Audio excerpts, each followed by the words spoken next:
Niyanig ng magnitude 7.4 na lindol ang Davao Oriental kaninang umaga. Mas malakas pa ito sa tinatawag na The Big One o ang magnitude 7.2 quake na posibleng tumama sa Metro Manila. Narito ang agenda report ni Edith Isidro ng Abante. Tumambad agad ang pinsala mula sa malakas na lindol na gumulantang sa Davao Oriental. Kita sa larawan ang nasirang bahagi na Blangan Church sa Baganga. Naglabasan naman ang mga pasyente at mga bantay pati medical staff sa Mati Provincial Hospital. 9:43 ng umaga tumama ang lindol sa bayan ng Manay. Ramdam na ramdam ang pagyanig sa Davao City. Mababa ang mga residente sa mga gusali.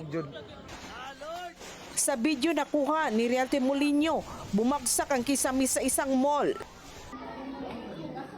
Sa isa pang video ni Aaron Batli, nagiyakan ang mga empleyado ng mall habang pababa ng gusali. Makikita rin na tila nabagsakan sila ng debris dahil sa dumi sa kanilang mga uniforme. Naglabasan naman ang mga pasyente sa Southern Philippines Medical Center. Agad sinuspende ang mga klase sa lahat ng antas sa parehong private at public school sa lungsod. Nasira naman ang silid-aralan sa Tapia Elementary School sa Montevista, Davao de Oro. Sa video ni Worky Mawalik de la Cruz, kita ang pagguho sa bundok sa Linog. Sa FB post naman ni Jeep Kale, kita ang mga estudyanteng nahilo at may ilang pang nawala ng malay dahil sa lakas na pagyanig.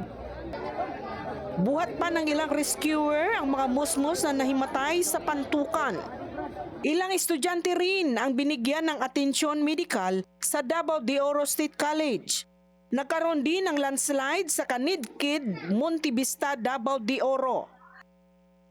Sa Agusan del Sur, gumuho ang tuktok ng bahagi ng Philippine Normal University, Mindanao Campus Science and Technology and Mathematics Building. Nagkalat naman ang debris na ground floor ng gusaling ito sa Butuan City. Kita rin sa larawan ang nabuwal na bahay sa lupa dahil sa lindol. Nawala ng kuryente ilang bahagi ng Davao City, Davao del Norte at Davao de Oro. Naglabas din ng tsunami warning P-box sa karagatan ng Davao Oriental, kaya't maigpit na pinayuhan ng mga residente sa coastal areas na lumikas. Para sa agenda, Edith Isidro, Abante, Davao City.